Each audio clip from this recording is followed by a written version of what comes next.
on va corriger le dé. Donc, dans cette dé, on va avoir trois maladies. Donc, la première, la première maladie qu'on va voir, c'est la mucoviscidose. Donc, Juste, Daniel, je fais une petite pause. Je demande, la dernière fois, on a fait un ED, je crois que c'était avec Faustine, il n'y avait pas beaucoup de participation. J'aimerais vraiment que vous n'hésitez pas, je vous l'ai donné un peu en amont, à participer et à voir, à poser vos questions. Allez-y, je t'en prie. ok, ça marche, ça marche. Donc voilà, si vous avez des questions, n'hésitez pas à me les poser. Donc, la mucoviscidose, c'est la plus fréquente maladie autosomique récessive en France. Donc, vous savez que son incidence, elle est de 1 sur 2500 personnes, sur 2500 naissances, donc c'est relativement fréquent. Elle touche les cellules épithéliales qui tapissent les différents organes, voies respiratoires, voies digestives et glandes sudoripares. Donc, c'est une mutation qui touche un canal chlore et qui est impliqué dans l'élimination du mucus au niveau de ces grands appareils. Donc, les sécrétions sont épaisses, donc le mucus, la sueur sont épaisses. Pourquoi? Parce qu'elles sont gorgées d'eau que, que, que les cellules ne parviennent pas à éliminer. Les protéines CFTR possèdent une fonction canal de chlore. Plus de 1800 mutations du gène CFTR sont décrites. Donc, cette mucoviscidose, elle est liée à une mutation du canal CFTR qui, une fois mutée, voit sa conductance à l'ion chlore diminuer. La plus fréquente en France, la plus fréquente mutation en France est la mutation F508del, donc c'est la délétion de la phénylalanine en position 508. Mais il faut savoir qu'il y a plein d'autres mutations qui sont possibles. On parle d'hétérogénéité allélique pour la mucoviscidose. Donc, on a étudié la protéine CFTR et on a démontré qu'elle possédait les caractéristiques suivantes. Son poids moléculaire théorique est de 130 kDa. Elle possède 12 sites putatifs de N-glycosylation. Donc, vous savez ce que ça veut dire putatif, ça veut dire présumé. Donc, grâce à l'analyse de la séquence de l'ARNM de la protéine, on a pu dire qu'ici, il y a des séquences consensus de N-glycosylation. Donc, sûrement que la protéine est N-glycosylée à ces endroits-là.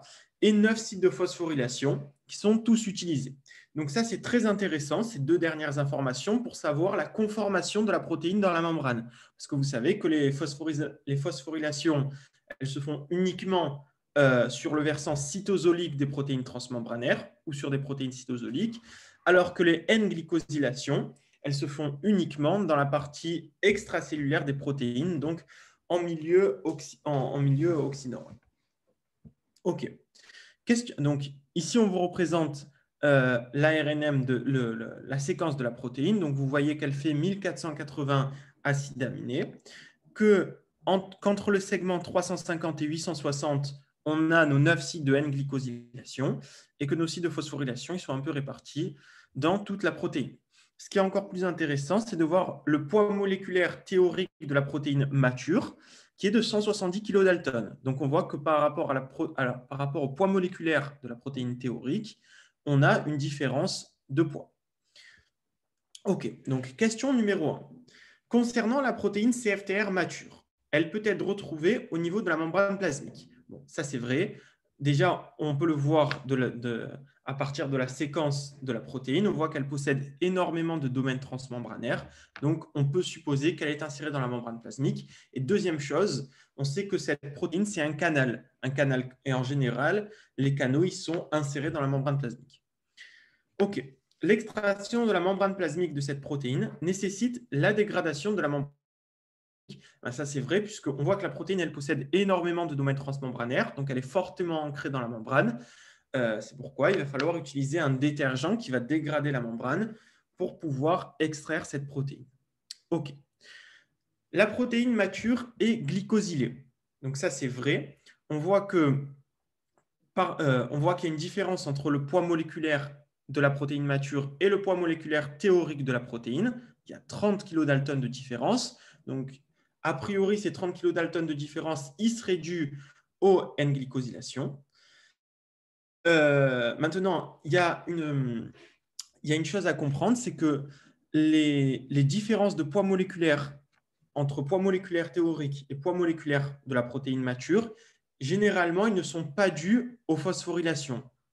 Les phosphorylations, c'est le rajout d'un atome de phosphore au niveau du poids moléculaire, ça n'entraîne pas un grand différentiel. Par contre, l'ajout d'un sucre, donc un sucre c'est beaucoup plus massif, ça peut entraîner des variations du poids moléculaire.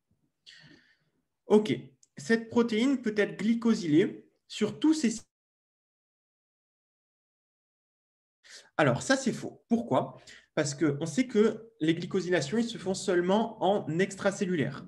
Donc il y aura seulement les sites de glycosylation situés en extracellulaire qui seront utilisés. Alors maintenant, d'où est-ce qu'on sait que certains sites de N-glycosylation ils sont situés en cytosolique, c'est-à-dire que certains sites ne sont pas utilisés? On va s'aider de ça. On sait que nos sites de phosphorylation, ils sont utilisés. Donc, ils sont en cytosolique. Donc, ce segment entre 350 et 860, il est cytosolique. OK? Donc, si ce segment entre 350 et 860, il est cytosolique, ces 5 sites de N-glycosylation, ils ne seront pas utilisés, puisque eux aussi, ils seront aussi en cytosolique.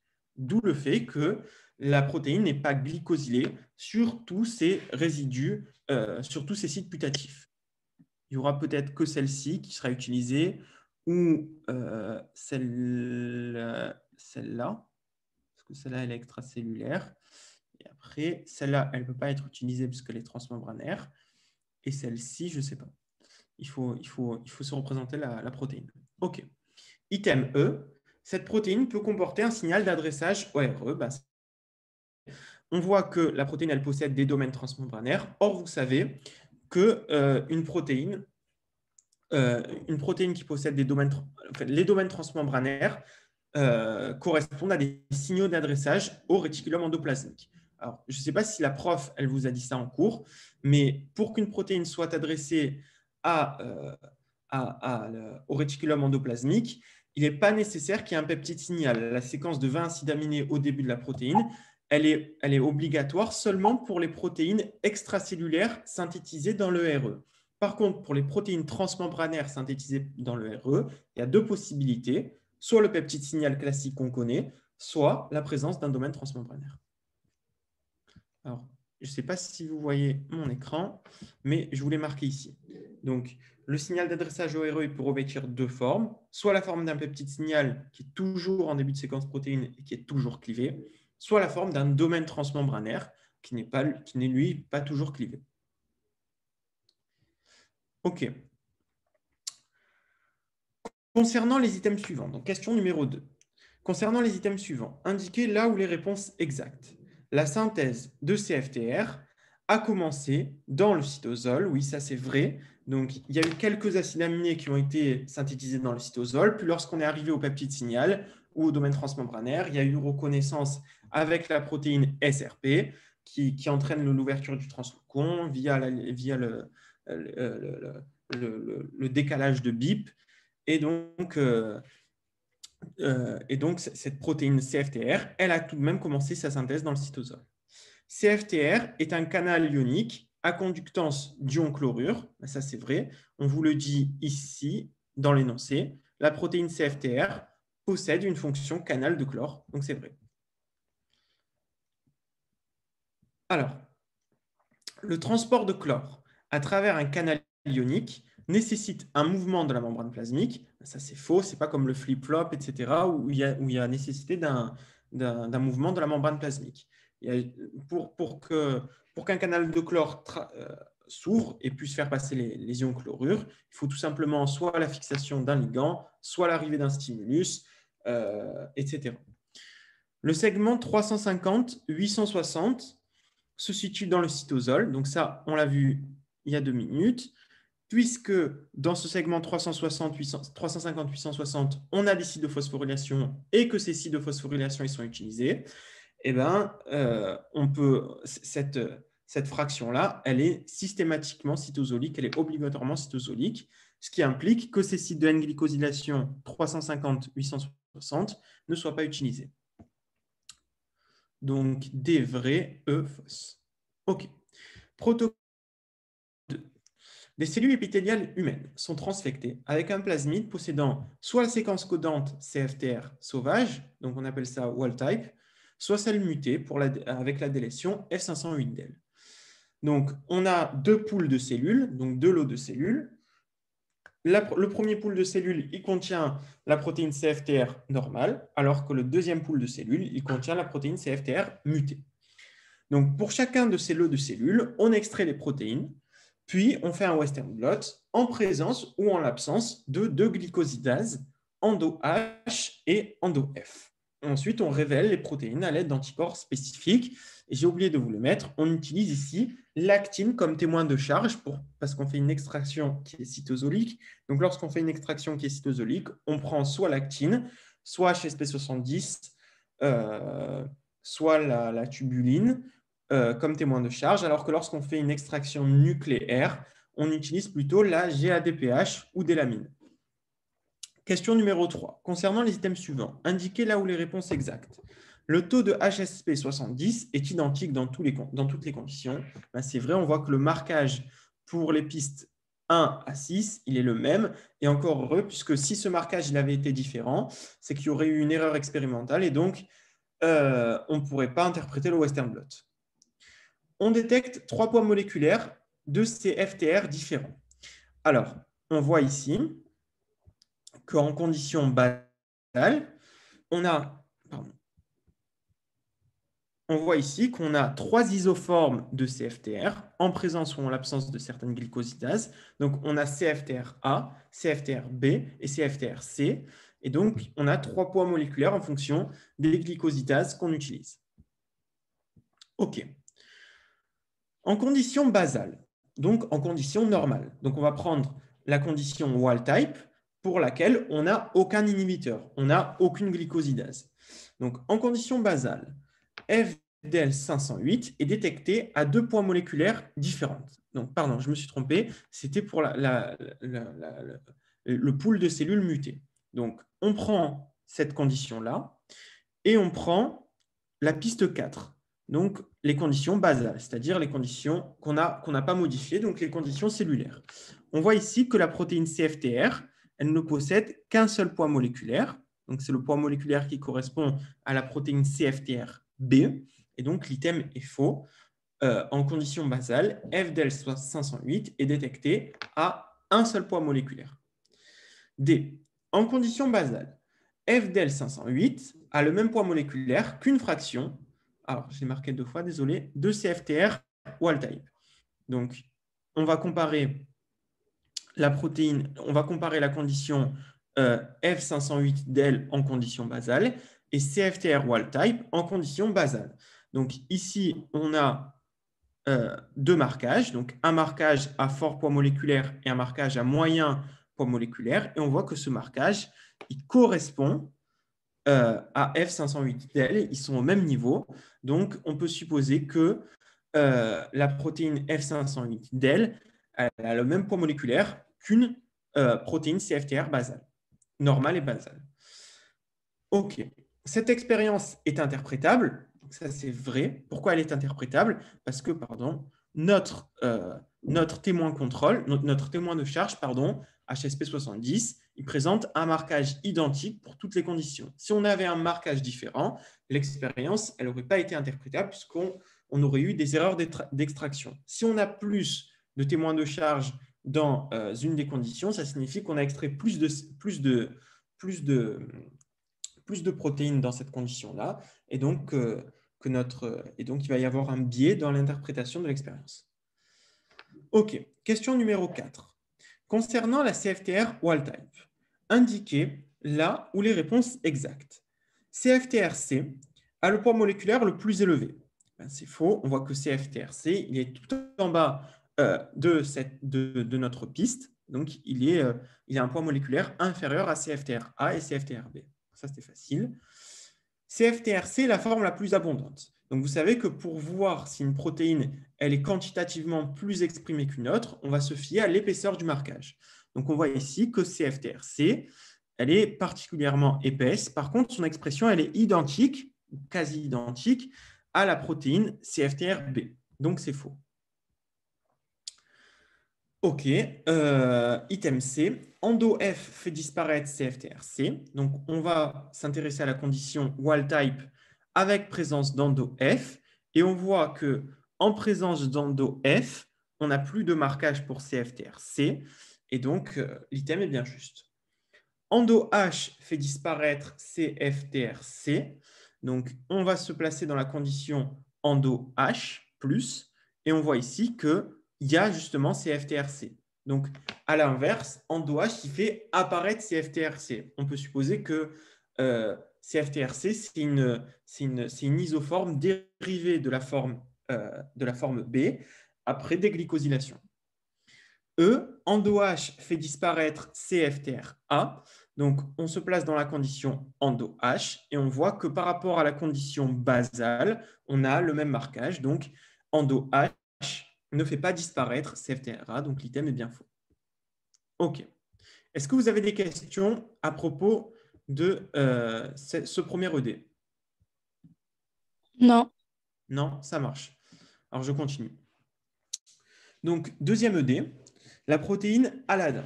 Donc, la protéine Aladin, elle est responsable du syndrome triple A. Donc, le syndrome triple A, c'est une maladie génétique rare. Donc, c'est 1 sur 100 000 incidence. Et elle est caractérisée par une insuffisance surrénalienne. Donc, les glandes surrénales n'arrivent pas à produire les hormones qu'elles synthétisent en conditions normales, comme l'adrénaline, la noradrénaline, etc. Une alacrimie, c'est-à-dire que les gens ils n'arrivent pas à pleurer, ils ne produisent pas de larmes, donc ils ont un assèchement des yeux. Et une achalasie, donc c'est une anomalie de la jonction gastro-œsophagienne. Donc, vous savez que cette jonction-là, elle peut être le siège de cancer. Et c'est généralement le cas pour le syndrome triple A. La protéine en cause est la protéine Aladin, dont le schéma vous est représenté ci-après. Donc, qu'est-ce qu'on voit? On voit qu'on a 2 sites putatifs de N-glycosylation.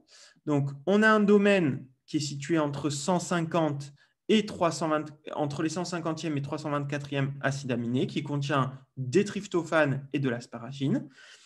Et à la fin de la séquence de la protéine, on a des sites putatifs d'adressage au peroxysome, qui est noté ici SHL. Alors, je crois que dans vos cours ou dans les ED qu'on vous donne, c'est marqué SKL, mais j'en suis pas sûr.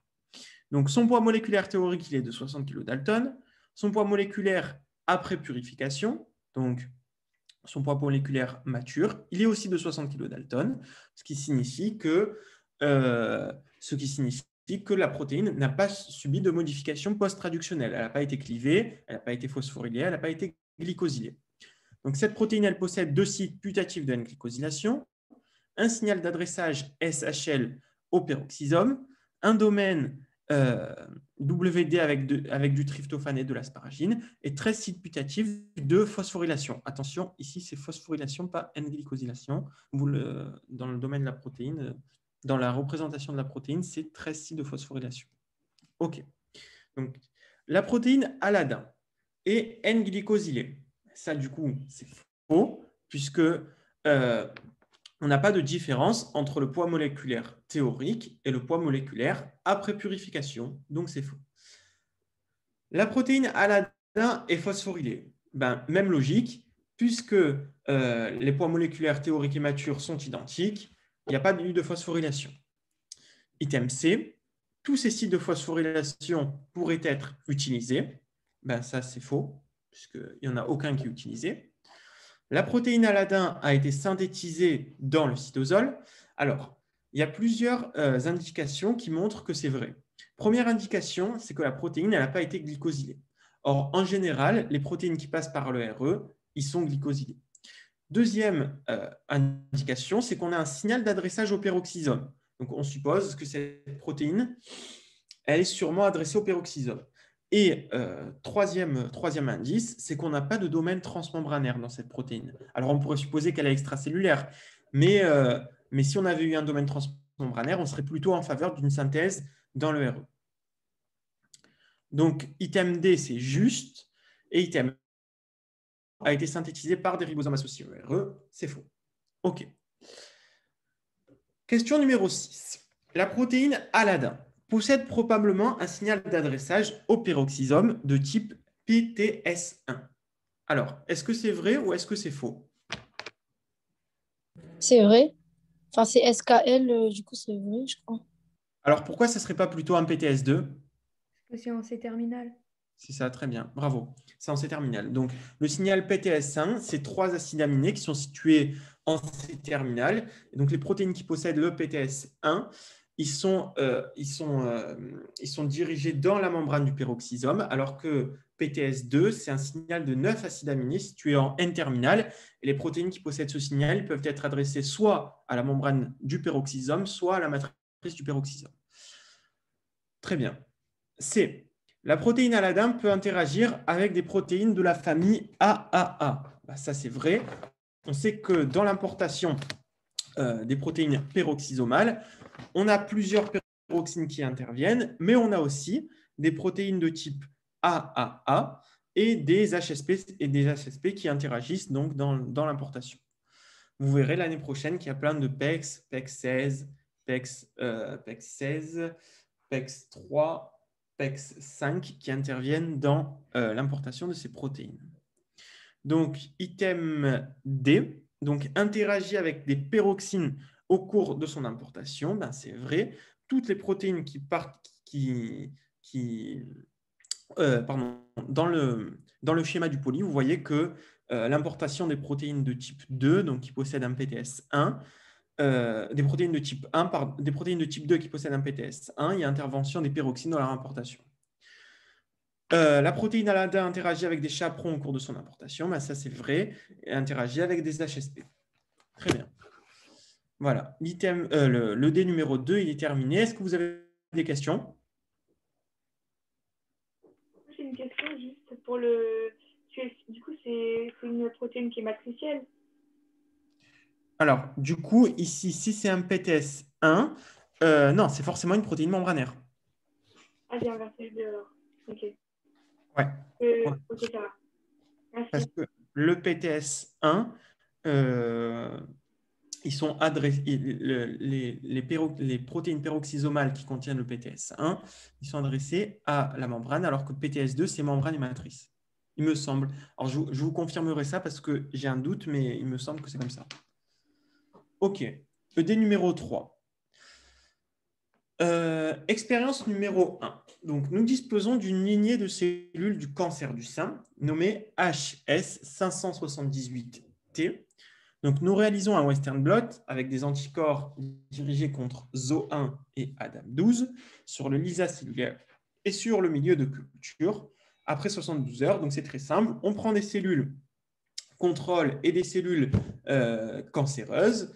On extrait les protéines totales et ensuite on révèle nos protéines grâce à 2 anticorps, un anticorps dirigé contre ZO1 et un anticorps dirigé contre ADAM. Donc ADAM, je vous rappelle que c'est une métalloprotéase qui est responsable du clivage des protéines d'adhérence et elle est mutée dans le cancer du sein, d'où le fait qu'il n'y ait plus d'inhibition de contact.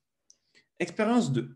On réalise sur cette lignée HS578T une expérience de coimmunoprécipitation avec un anticorps dirigé contre ADAM12 et une immunoglobuline non spécifique. Alors, est-ce que vous avez déjà vu les expériences de coimmunoprécipitation? Oui ou non? Oui. Oui, très bien. Alors, ça va. Sinon, je vous aurais expliqué. Expérience 3. On transfecte les cellules HS578T avec des siRN dirigés contre ADAM12 et ZO1 et ainsi RNA non spécifique et on vérifie l'expression de MMP14. Donc ici, on va inactiver les 2 protéines ADAM12 et ZO1 et on va voir quel effet ça a sur l'expression de MMP14. OK, les résultats vous sont présentés ci-après. On va les interpréter. Donc, concernant les items suivants, indiquez là où les réponses exactes. ZO1 est exprimé dans les cellules HS578T. Donc, les cellules HS578T, on est d'accord que c'est les cellules cancéreuses. Donc, il faut se reporter à la condition malade et à la bande ZO1.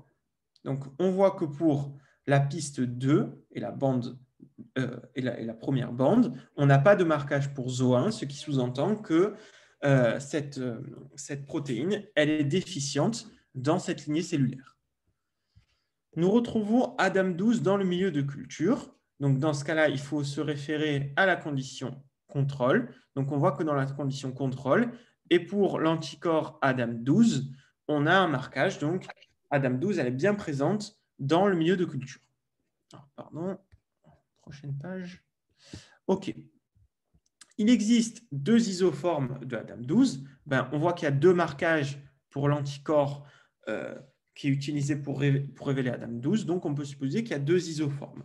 Attention, si on avait eu un seul marquage, on n'aurait pas pu conclure sur l'existence de deux isoformes, parce qu'il se peut qu'il y ait une deuxième isoforme qui existe, mais qui ne possède pas l'épitope de l'anticorps qu'on a utilisé pour la reconnaissance. Vous voyez ce que je veux dire ou non? Oui. Alors, si là, alors, je vais vous représenter deux protéines Adam12. Donc, trois protéines plutôt. Trois isoformes de la protéine Adam12. Donc, une isoforme qui est longue, comme ça. Une isoforme qui est moyenne, comme ça. Et une petite isoforme de Adam12. Donc, supposons que l'anticorps qu'on a utilisé pour le Western blot, il reconnaît la protéine à ce niveau-là. OK? Plutôt à ce niveau-là. Donc, si on utilise cet anticorps pour faire la révélation, on va détecter l'isoforme longue, l'isoforme moyenne, mais l'isoforme courte, on ne va pas pouvoir la détecter parce que l'isoforme, il n'aura pas d'épitope pour la reconnaître, il ne reconnaîtra pas la séquence de la protéine contre laquelle il est dirigé. Mais c'est tout de même une isoforme de MMP12. D'où le fait que si on avait eu un seul marquage, on n'aurait pas pu exclure le fait qu'il y ait une autre isoforme de MMP12. Tu as compris? Ok, c'est bon, merci. Très bien. Alors, une seconde. OK. Zo1 se retrouve dans les jonctions serrées. Alors, ça, je ne sais pas si c'était marqué dans le cours, mais je vous le mets quand même. Donc, Zo1, vous savez que c'est les initiales de zonula occludens. Et on sait que zonula occludens, c'est les jonctions serrées. E, la forme courte d'Adam12 est sécrétée par la cellule. Ça, c'est vrai. On voit que dans les conditions contrôle, on a une forme Adam12, donc c'est vrai. OK. Concernant les items suivants, indiquez là où les réponses exactes. L'immunoprécipitation avec l'anticorps Adam12 a fonctionné. Donc la question, c'est est-ce que est-ce que l'anticorps Adam12 il a permis de retenir les protéines dans notre colonne d'immunocoprécipitation? Alors, on va se référer à cette bande-là. Donc, on voit que Adam12, il s'est fixé à lui-même, à Adam12. Et il s'est fixé à des protéines du LISA, mais ces protéines du LISA, c'est aussi Adam12. Donc, ici, notre co-immunoprécipitation avec Adam12, elle a fonctionné. Pourquoi? Parce que Adam12, elle a retenu des protéines. Alors que notre immunoglobuline, qui est ici, elle n'a rien retenu du tout. Elle a retenu ni Zo1, ni Adam12. OK? OK. L'immunoglobuline représente le témoin négatif. Donc ça, c'est vrai. On voit que l'immunoglobuline, lorsqu'on l'a mis dans la colonne de précipitation, elle n'a rien du tout retenu. Donc, c'est un contrôle de l'expérience. Alors, en général, on appelle ça, dans une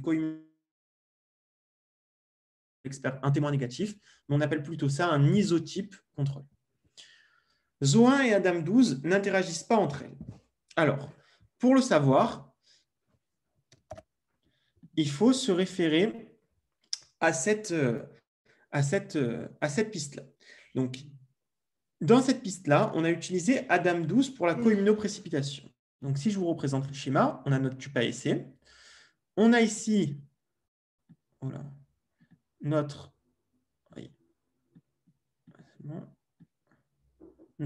anticorps Adam12 qui est fixé à la paroi et on fait tomber plein d'immunoglobulines, enfin plein de protéines, etc.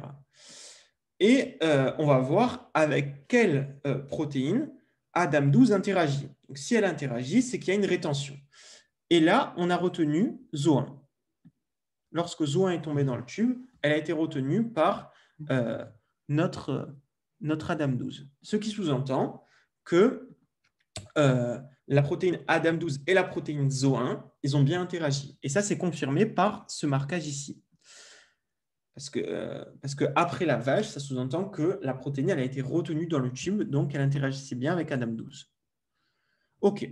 L'anticorps anti-ADAM12 utilisé dans l'expérience de coimmunoprécipitation reconnaît seulement la forme longue d'ADAM12. Alors, ici, c'est... vous voyez ici qu'on a dans notre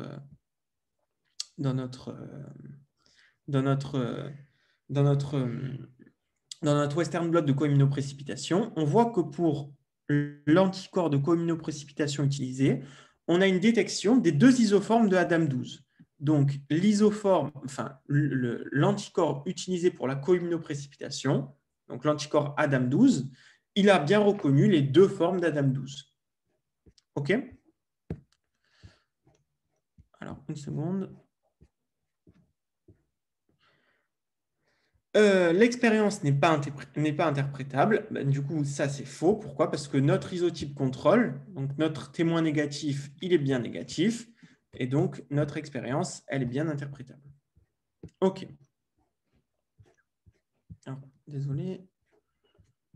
OK. Concernant les items suivants, quelles sont les propositions exactes? Si Adam est efficace sur l'expression d'Adam12. Donc, il faut se référer au troisième Western blot. Pour la colonne, donc pour la piste, si Adam, ici, et pour la ligne, Adam12, donc ici. On voit que pour cette piste-là, ce marquage-là, on n'obtient pas de révélation de Adam12, donc notre CARN, il a bien fonctionné, il a bien inhibé l'expression de Adam12, ce qui explique le fait qu'on n'a pas de marquage ici. OK. Si Zo1 est totalement efficace sur sa cible, ben, on fait pareil.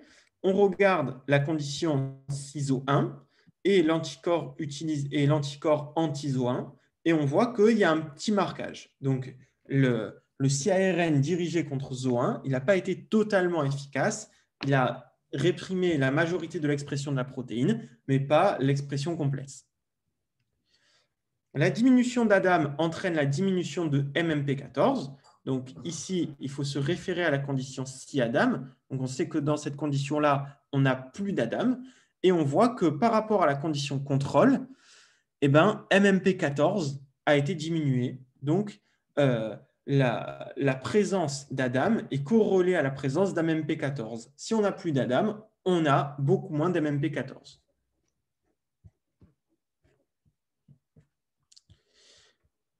La diminution de Zo1 n'a aucune incidence sur l'expression de MMP14. Ben, on fait pareil.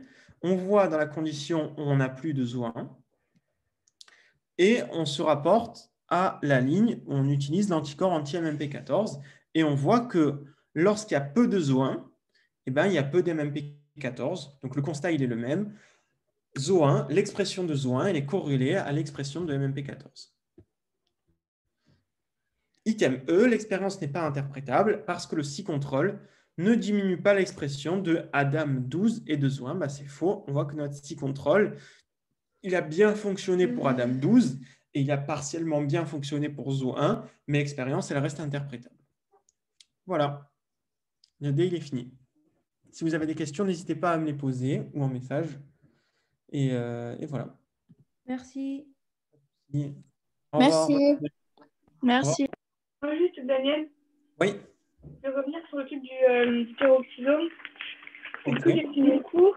Et en fait, moi, dans mon cours, c'est les protéines matricielles avec les PTS. Et membranaires, c'était, il y a un bourgeonnement du RE. Et du coup, ces protéines membranaires, elles vont utiliser les pyroxines.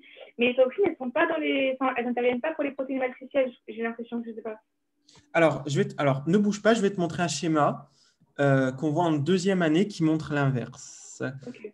Que les protéines membranaires, elles ont deux voies d'adressage au peroxysome. Elles peuvent soit être incorporées à partir de la membrane du RE, soit elles peuvent être incorporées de nouveau.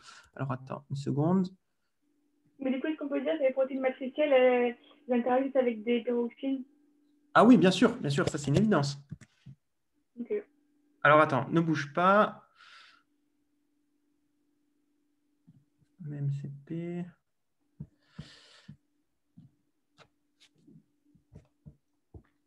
Ok, voilà. Alors, nouveau partage. Boum. Ok, tu vois mon écran là? Oui. Très bien. Donc, euh, pour les protéines qui sont pour les protéines qui sont matricielles, on a deux possibilités. Soit les protéines, elles possèdent un PTS1 ou un PTS2, et dans ce cas-là, elles seront importées dans la matrice du peroxysome grâce à un jeu de plein de peroxymes, PEX5, PEX7, PEX2, PEX12, PEX10, etc. OK. Donc, les protéines qui possèdent PTS1 et PTS2 ils peuvent être matriciels. Et pour les protéines membranaires, on a forcément un PTS1. Donc, je me corrige sur ce que j'ai dit tout à l'heure. PTS1, c'est membranaire et matriciel, alors que PTS2, c'est que matriciel. Donc, ces protéines PTS1, elles vont interagir avec plein de peroxynes aussi, PEX16, PEX3, PEX19, être incorporées dans la membrane. Maintenant,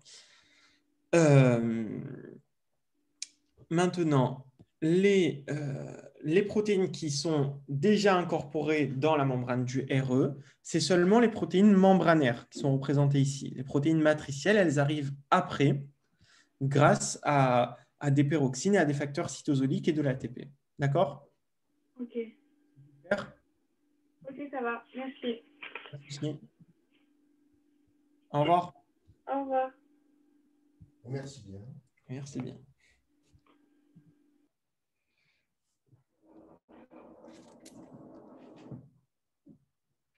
Tu es coupé? Ça y est, la Tu as fait une demi-heure de cours? Ouais, ça y est, j'ai fini. Hein. C'était DQCM.